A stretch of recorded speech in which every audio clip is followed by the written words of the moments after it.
probably have passed him by now, but the little grub kid is he's holding his own, and Speedway's having a hard time getting around him, and that's allowing Kevin Grubb to catch up to both of them.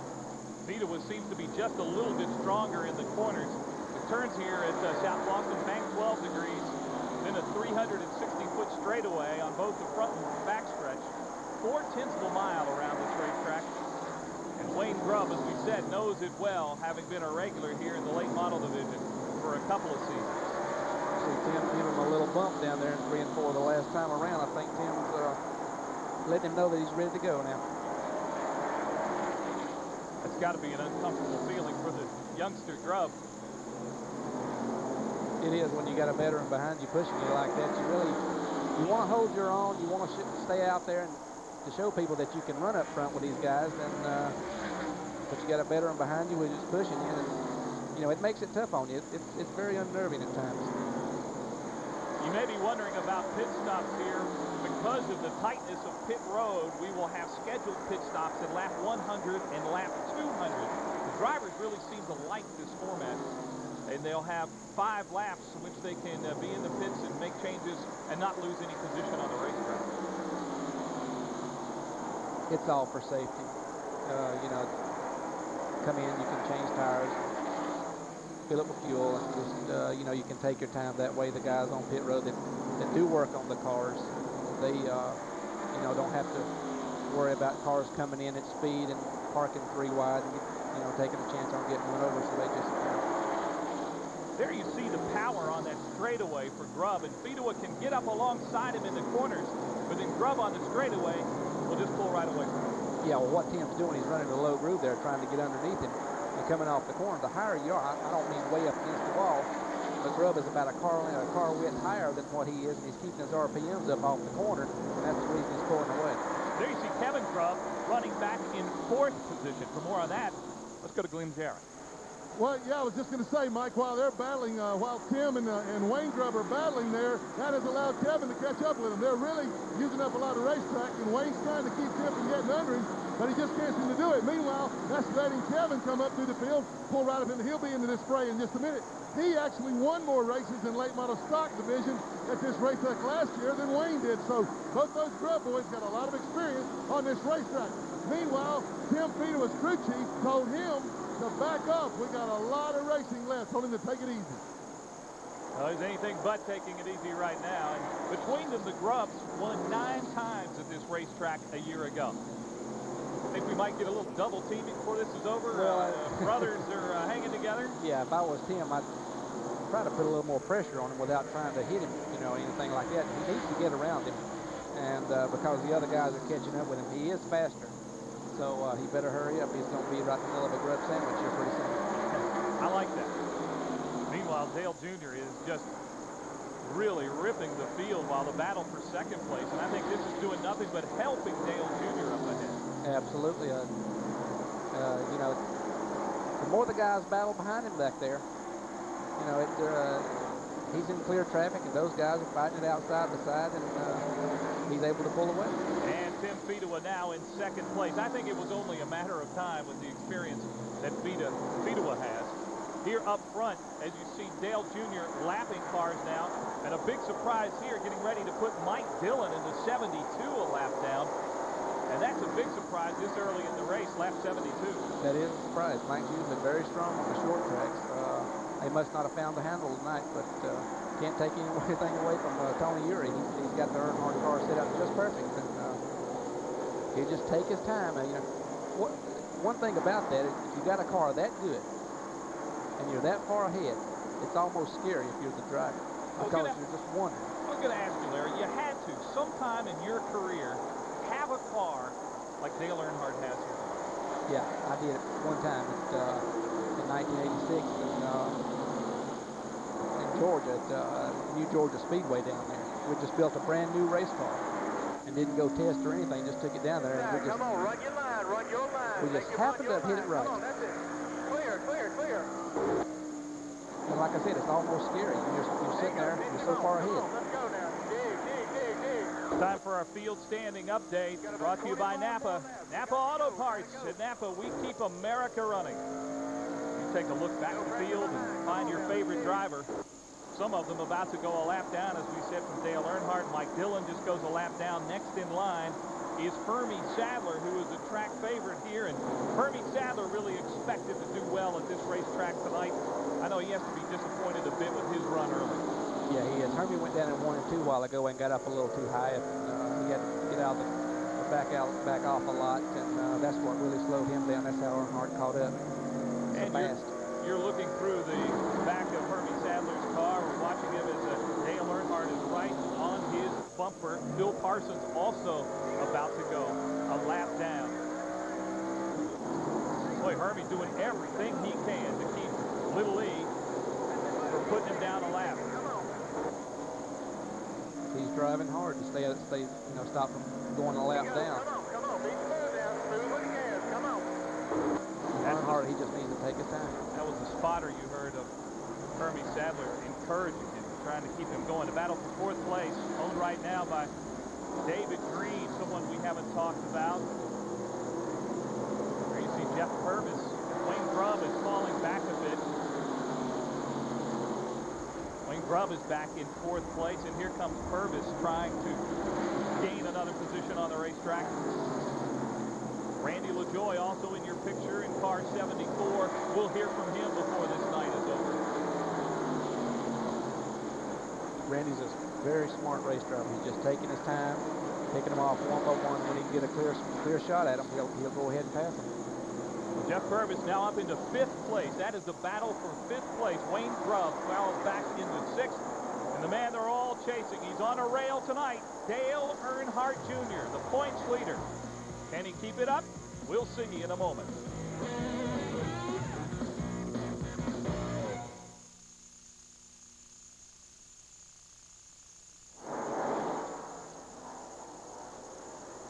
Okay. They've only got 16 laps before the break.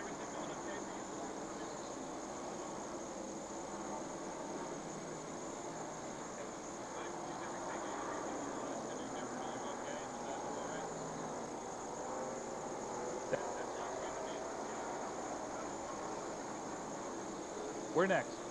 We're doing this.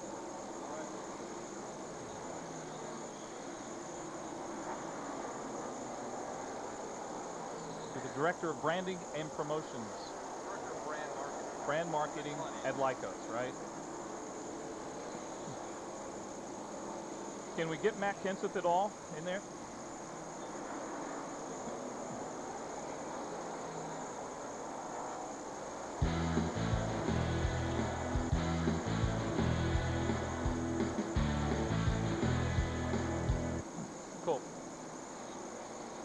Sounds good. Hey, we got some smoke out there. Something's happening.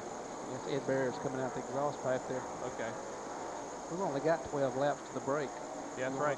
You know, we're going to have pit stops in 12 laps. You want to do it after the pit stops, Doreen? We'll have more Can you time stay for a to talk minute, to him. or do you have to go to your Moran? Treble. Backstretch. And it's, yeah.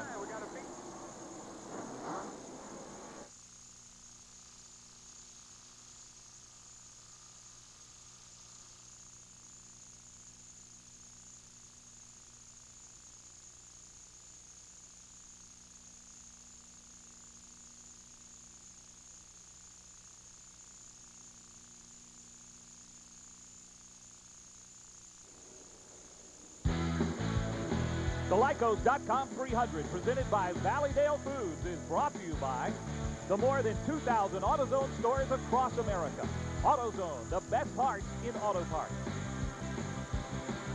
At South Boston Speedway, we are under caution. Lap 90, and it's a spin on the backstretch. It involved Kerry Earnhardt and Matt Kenseth, also Dave Rezendes in the 50 car involved, and you see the damage there on the Matt Kenseth machine. Let's take a look and see what happened on the backstretch. Well, they're coming off. Looks like Matt's already spun out. No, that's Glenn Allen spun around there, and Matt and Kerry Earnhardt put on the brakes to try to stop from hitting him and got themselves in trouble there. See Glenn Allen spun around there, and just unfortunate for Matt and Kerry. Glenn Jarrett. Hey, thanks, guys. I happened to be looking right at that. When they come up off the corner, for some reason, Kevin LePage got a great bite, and he drove up trying to get under Glenn Allen, and he just couldn't do it. He bucked into the back of him, and that got Glenn spinning in front of all those cars. I tell you, everybody did a good job missing the fray back there because there were a whole lot of cars running close together there. But there was contact between the 59 and the 99 to start that incident. Riding in car with Kerry Earnhardt right now. Let's go inside with Matt Kenseth and see if we can tell what happened. Where you see the back of Matt's car there, they're coming off. Oh, yeah. See, Matt just got out of the gas there. He saw what was happening in front of him, and I don't think Kerry saw that. He ran to the back of Matt there and turned him up into the wall. Well, it's a pleasure to welcome into the booth now, and I'm not sure that he has a smile on his face, is Jim Hohenscheid, who is the director of brand marketing for Lycos. And I know you didn't like what you just saw, but you have to enjoy your involvement in NASCAR racing this year. We certainly have. It's been a great year for us so far. We're associated with a fabulous young driver in Matt Kenseth and a great team in Riser Enterprises. We've had the fortune to sponsor 2 great races.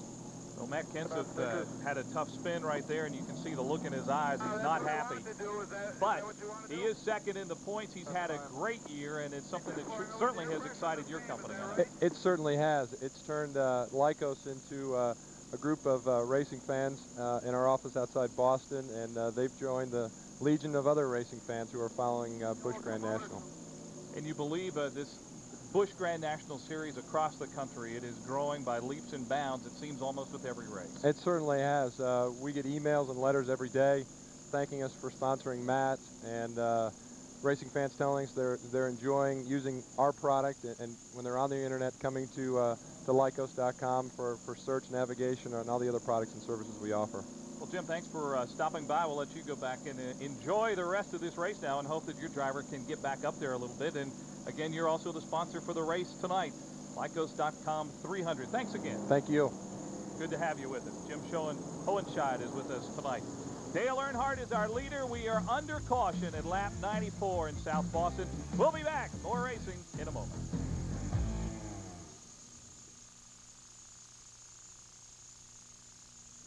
I got it. Right here, I'm okay. Is that yours?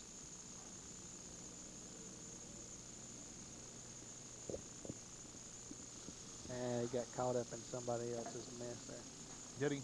Yeah.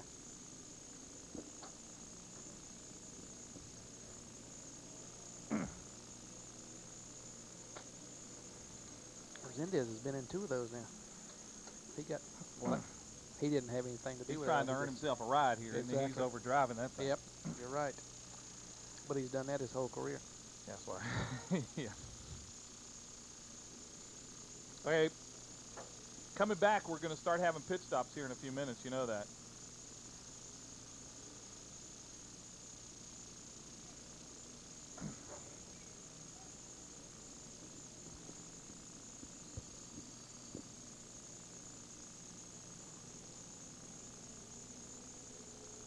Well, let's see. Theodore's up there now, and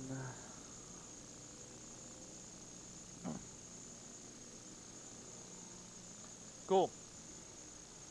And look at those Team 34 guys up to 3rd and 4th. You know what? That's pretty good. It's getting to be one of our storylines. Look at 3rd and 4th, Doreen. Look at 3rd and 4th. That's one of our storylines, too. You know, it'd be kind of cool to pay that off sometime.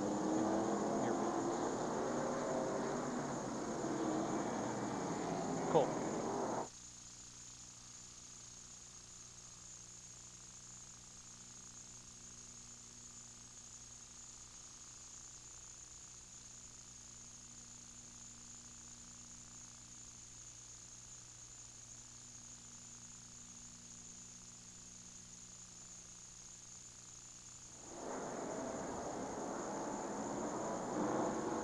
Green is out, and Matt Kenseth will try to get his lap back before the mandated caution.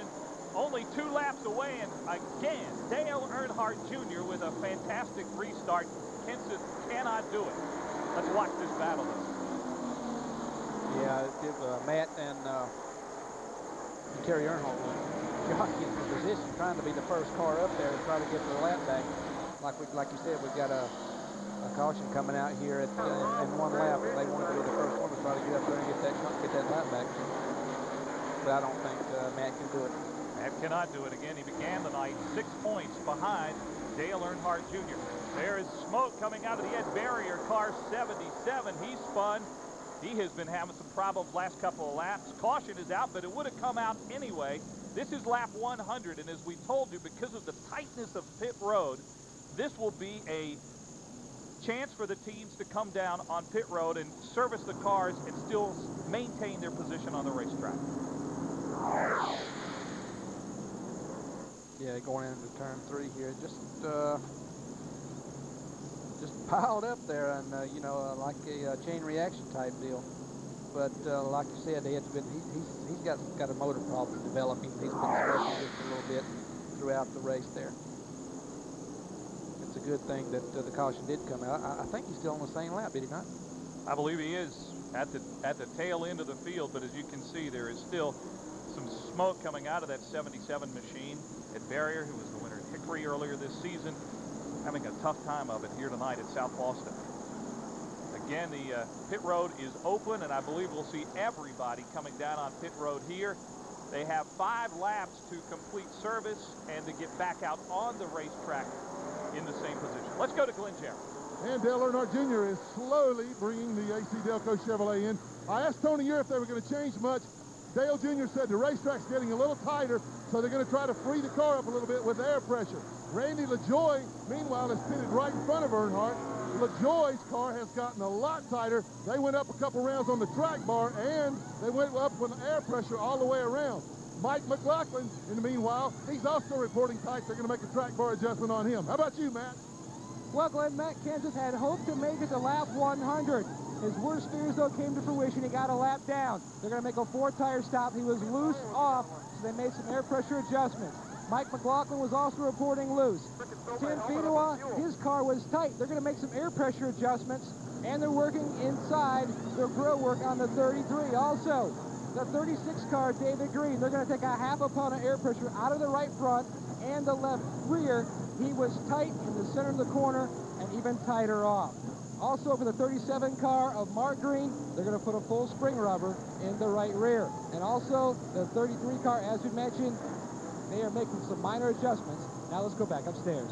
All right, Matt, thanks for that report. You saw David Green there a moment ago. He is back out on the racetrack, and he is posted in 4th position. He will be a factor before this night is over. Let's go back down to Glenn Jarrett. Well, hey, guys, Matt Kenseth just left here, and as Matt Yoakum was telling you, they were doing some heavy work on the front of that car. They cut the entire screen off the grill and sent him back out. So that's bound to change the way that that car handled. We'll let Larry Pearson, maybe he can expand on that a little bit. But Larry, that's got to make some more air travel through the car. It's got to reduce the down pressure, downforce on the nose of that car. You're right, Glenn. What you want to do is you want the down pressure on the car, which helps the car to turn. And if they took the whole screen off the front of it, he's going to have a problem. If he was tight before, he's going to be a lot tighter now. We'll see how it affects him when we come back to South Boston, Virginia. Dale Earnhardt Jr. has led every lap of this race. Tim Fedua is second. We'll go green when we come back.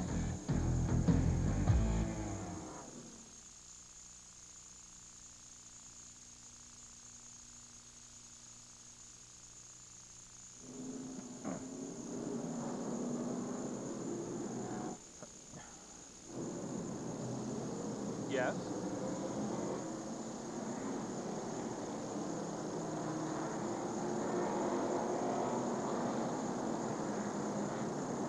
Thank you.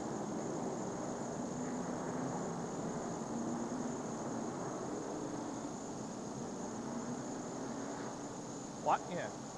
Well, I think we've done some good jobs. We had some good battles. The Fedua battle for second, man, that was cool. Took Yeah. for, you know, that was a great battle of Wayne Grove trying to hold him off. And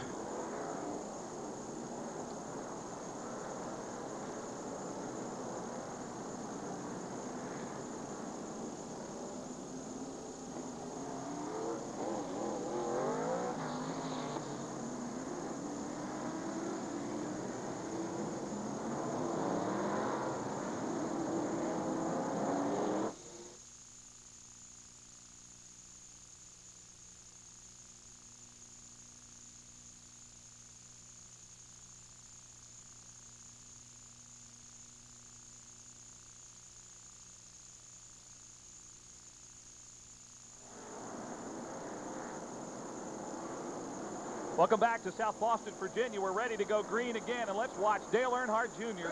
on the restart.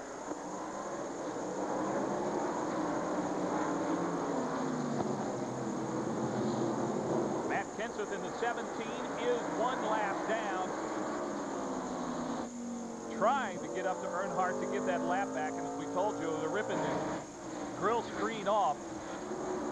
Let's go to Glenn Jarrett for more on the 17. Well, let's clarify that. Larry and I were talking about how if they pull that nose piece off, that would reduce the downforce on the car, making it hard to turn. To try and compensate for that, they took a spring rubber out of the right front spring. That should help the car turn a little better in the center of the corner. But right now, you can clearly see on the racetrack, ain't nobody got nothing for Dale Jr. Glenn, you're exactly right. Boy, what a night. One car. He's all alone. As you can tell on the 17, watch when he goes into the corners, you will see that something is rubbing on the car. You didn't see it there, but there has been some. He had some sheet metal damage on that race car. We'll have to wait and see if that is indeed a factor. That restart there, that must have been a single file deal. Here's some teammates battling for third place in the 30. That is Todd Bodine, David Green in the 36 from Team 34. And what a difference they have made in those two cars since they came on board. Todd Bodine last week in California. David Green, since he climbed on board the 36, he's been in the top 5 every week. Every single week. Those are two good drivers. And it's David Green who takes his teammate for third place. Green running third, and you were telling me before the race again, you felt that David Green might be one of the few drivers who would be able to have anything for Dale Earnhardt if he could get up with him. I would pick David Green week in and week out on the short track. He's just so smooth, and that's what it takes to win on these tracks is patience and you know, being smooth. And he's been very good on the short tracks. Fourth, fifth, and sixth is Todd Bodine. Jeff Purvis in the 74. The blue car is Randy LaJoie. Running in 6th position right now, and then right behind him you see the 64. That's Curtis Markham, driving a car that has driven a great deal on this series by Dick Trickle, who of course is in Pocono this weekend. And behind him is the man who started second, Wayne Grubb, number 83. He is now back in 8th place. Right behind him is his brother. Yeah, I think Todd's holding him up just a little bit there. He must have lost the handle on the car. David Green was able to get by him and he's pulled away there. Kevin Grubb, and then Buckshot Jones is one of the lap cars now. He spun earlier in the race on the front straightaway. Tight battle there. I'll look at Buckshot. Buckshot's got a good race car. I mean, his practice speed and everything was very well. He just happened to be in the wrong place at the wrong time there, and you know, just not his night. But hey, we got a long way to go. He can make this lap up and get right back into it. Andy Sincere behind him. He's running in 25th position. He also, along with Buckshot, is a lap down. The next car on the racetrack that is in position is Shane Hall in the 85. Hall's had a good night. He's running 10th, and behind him, one of the track favorites here, the 66 of Elliott Sadler is in 11th. Sadler not had the season that he had wanted to, and really hoped tonight to get things turned around and going in a great direction with a victory here. A lot of friends and family. Had a whole Sadler section here pulling for these guys. Yeah, Elliott, he didn't have a good qualifying run. He qualified back in 21st, but he has steadily moved up, and you know, that's what it takes. You can't get too discouraged if you have a bad qualifying lap, you know, because if anything happens, you only get 2 laps on a very short track like this, and you've got to hit every corner just right. And but he, you know, he hasn't had the year that he had last year, but I mean, you know, we still got a good ways to go, and he can turn it around. I mean, you know, it's a very good team.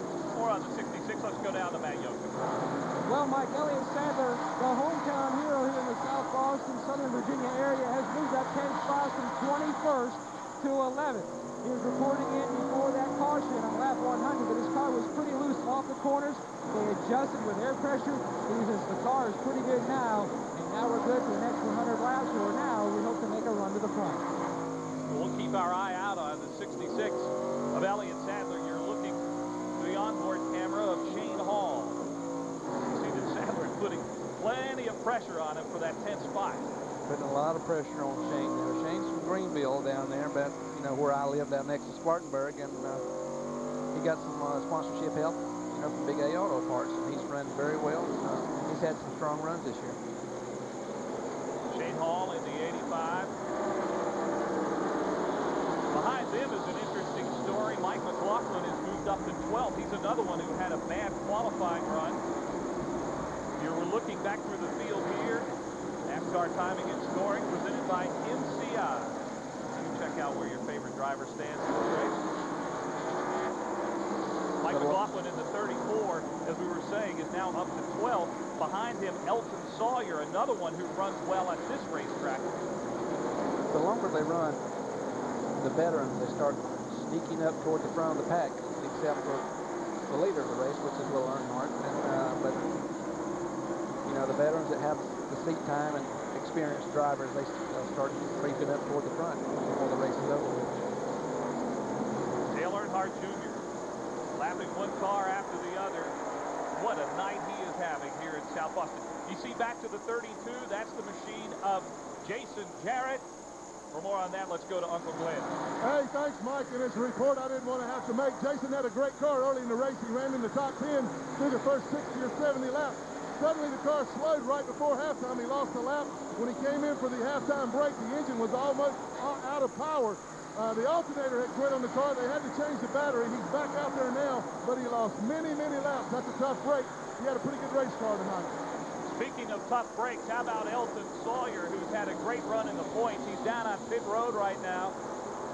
Elton Sawyer, 5th in the point standings, and this unscheduled stop on pit road will certainly hurt him. The 38th machine, as you see, stopped. And it looked like they may have thought maybe an engine problem or something. I see a wisp of smoke coming out of the tailpipes. Yeah, I think they're pushing that car back behind the wall there. I think they're finished for today. Tough break for Elton Sawyer, who was hoping to gain some ground in the point chase himself. Has had a fine season. Sawyer with 7 top 10s of the 19 races run so far, but appears to be in some trouble here tonight. Back up front again, you see Dale Earnhardt Jr. And he's still working to put Mike Dillon and Hermie Sadler. He's coming up on some really, really good cars now. We'll see how strong he is as far as traffic goes, if he can work with traffic. He's came all the way around. He's, you know, trying to lap them now.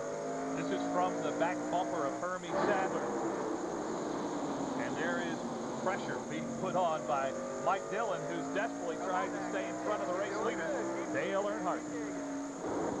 Keep digging, the word from the sponsor. Imagine if you're a driver, you would say, yeah, what do you think I'm trying to do? Exactly. I used to hear that a lot. Keep digging, keep digging. They think we're out there just playing. Going as hard as you can go to keep them going a lap down. That's the radio traffic of Hermie Sadler in car 29. Keep it on the very bottom. There you go. Hear the coaching from his spotter. Don't let him get a run. Come on now. Let's go. Pick it up. And that's what it takes also from the spotters. I mean, they don't get the credit that they deserve. They sit up there and they encourage the drivers and they give them momentum and, you know, just keep them pumped up, and that's what it takes. Come on now. Keep digging. Keep digging. Give them a lot of encouragement and keep drivers on their toes. And like I said, they just don't get the credit they deserve.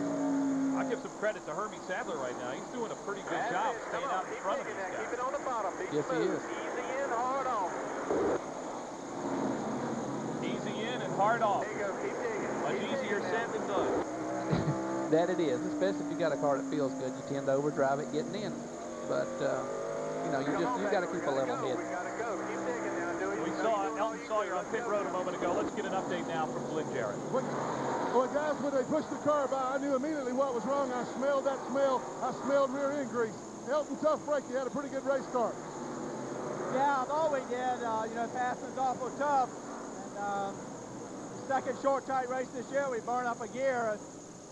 I don't know exactly what the problem is, but guys will work hard. They'll change it, and we'll get the Barbasol cars back out and try to get as many points as we can. I hate it for all the guys. They work really hard, and I'd like to say hi to Brad. I know he's back home. Sorry, boss. Get better. We'll need you next week. Okay, and while we were talking, wow, big fire behind the car here. Up underneath, there's fuel pouring up from underneath the car. You can see the flames And I'm going to get away from here because it's working its way up toward the fuel cell. Meantime, we got caution on the racetrack, and I'm using a lot of caution down here, guys. I'm moving. Well, this is short track racing at its finest. You saw Mike Dillon go spinning as he was trying to avoid going a lap down to Dale Earnhardt Jr., but there was too much of that number 3 on his back bumper. Yeah, that's true. I never saw Glenn Jarrett run so fast. Oh, I knew you could run like that. Okay, let's look at the replay here. I think little Earnhardt there, he saw Speedway was catching him, and he got just a little impatient there with Mike Dillon, and just gave him a little tap to let him know that he was holding him up. Yeah. So, you know, that happens on short tracks. It does indeed, and Dale Earnhardt Jr. is still our leader. We're under caution, lap 137 complete. It's Earnhardt and Speedway. We come back.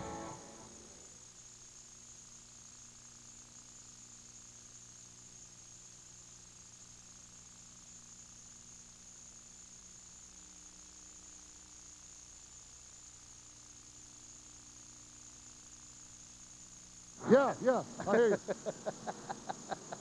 Hey, Glenn, Yeah, I hear Scott fine. Who said I couldn't hear Scott? No, I hear everybody. I just turned around and saw fire, and I wasn't staying. Hello. I cannot hear Scott barely at all. I can just hear his voice, and I have a hard time making out what he's saying. So, Man, that thing was hot. and if there's someone else talking to me, I can't hear them either. Everybody's really low. Close the pit mics.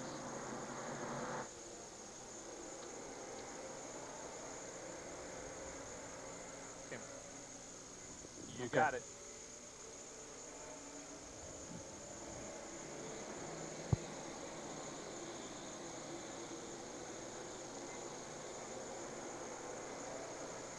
Lap car gets in between those two guys. The spin, Purvis is in the wall again. Purvis in the wall. Purvis in the wall. Turn 3. Really swing through.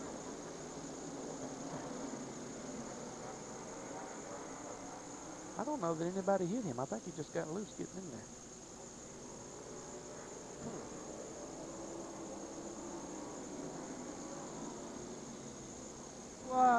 You want me to go to the 4 car and get him? Yeah, that's a little better.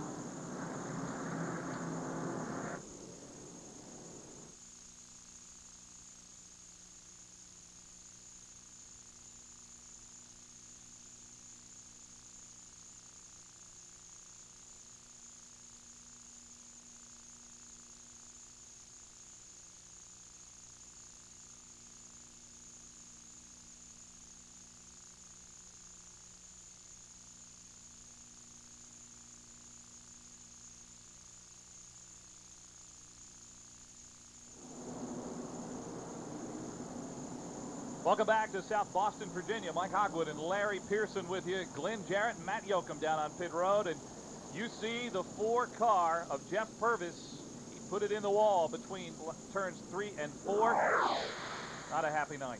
Now, let's see what happens here. Jeff comes into view there. I don't know that anybody really got to the back of him. I think he was on the high groove. He was on the outside of Mark Green there. And car just came around with him. I don't know if Mark got into him just a little bit or not, but it didn't look like this ankle.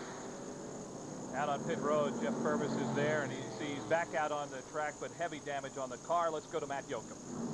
Mike, heavy damage to the left rear of the 4 car. He told James Finch over the radio, oh, and there's contact on pit road between the 4 car and the 37. They're pushing the 4 car back. Mark Green is pulling into his pit stall as well. A confrontation between some of the crews, Kenan Campbell and a couple other guys that are really going at it.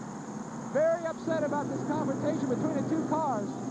The officials are trying to break it up, and Mark Green is being pushed back onto the racetrack. Some definitely heated tempers right now on pit road. Boy, Jeff Purvis is really upset. You said the tempers get short at these racetracks, and you saw Purvis thinking Mark Green was blocking it. Oh, my.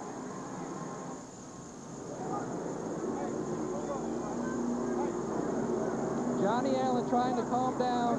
Jeff Purvis is a little upset at this moment, so are the NASCAR officials.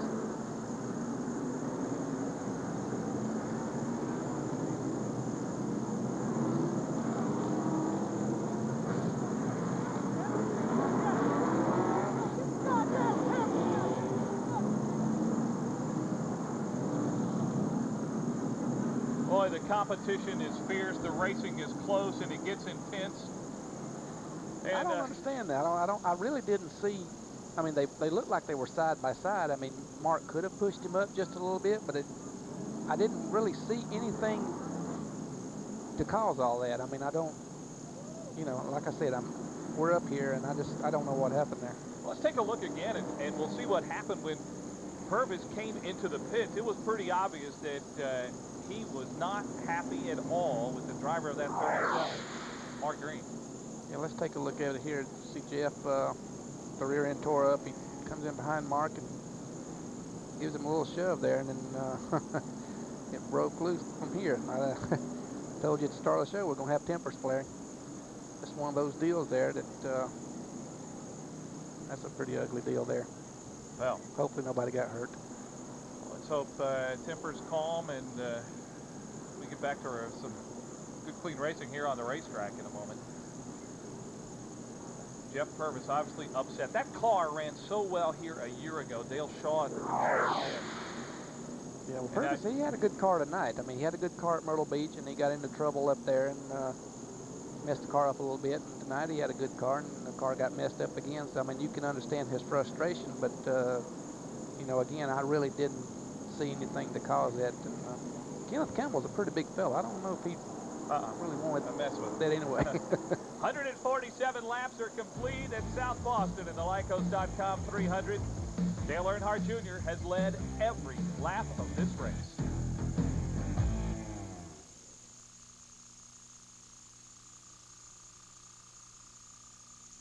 Yeah, it was all right to lay out a little bit there. I didn't think it was worth calling. No, that Purvis, he just pissed.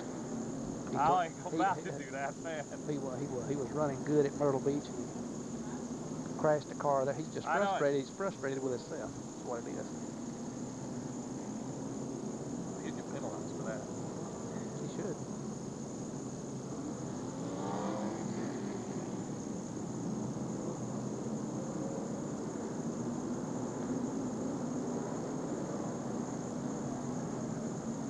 Saturday night racing.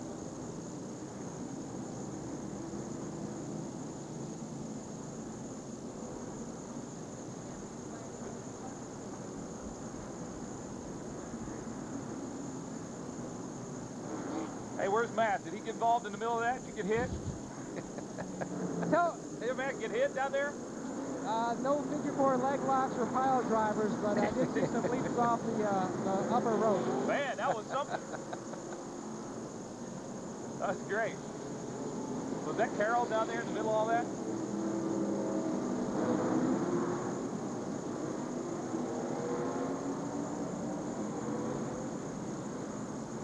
If you talk to Purvis, you got to go talk to Kenneth Campbell. You got to get two views of it.